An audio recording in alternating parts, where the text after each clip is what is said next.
Hello everyone, my name is Alex. If you like nerdy stuff in Marvel, it's time to pinch yourself. Welcome to Board Engineer. Today, we are Iron Man.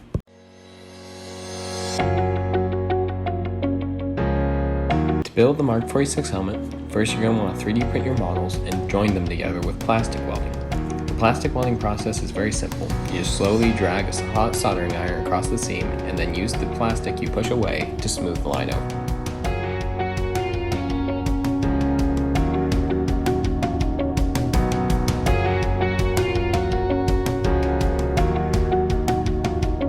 Once the 3D printed pieces are joined, you're going to want to begin sanding the pieces. I used a palm sander, making sure to move around the workpiece constantly to make sure you don't end up melting the plastic. Come back later with the hard to reach places using normal hand sandpaper. Putty can also be used to fill in any dents or holes as needed. Unfortunately for this part of the build, not everything went as planned. Originally I was using the printed pieces as molds for vacuum forming. I covered the molds in duct tape and was going to use vacuum former to create the final components out of ABS. However, when I attempted to put the heated plastic over the molds, the sheets wouldn't touch down to the former even with me pushing down on the frame.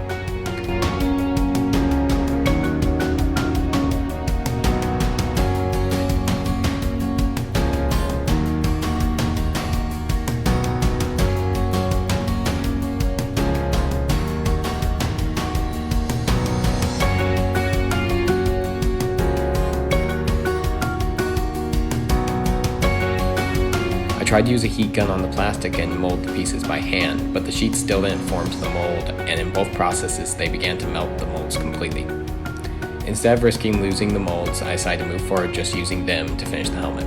This was done with the same plastic welding described earlier in the video. Next we get to painting. Lay out your pieces and put on about 2 coats of primer, giving about 3 hours between each coat. Once the primer is dry, begin to paint the pieces their respective colors, adding about 2 coats. Finally, add 2 layers of clear coat to add a gloss.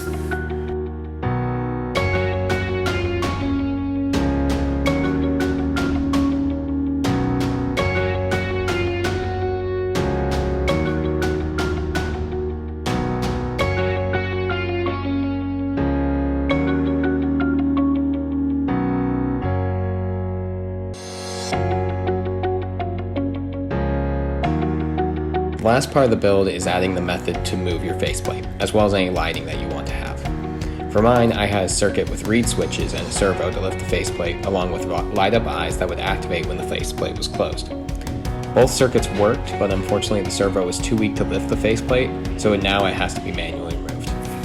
And with that, you have yourself an Iron Man helmet. Thank you all for watching, and hope you enjoy becoming a superhero.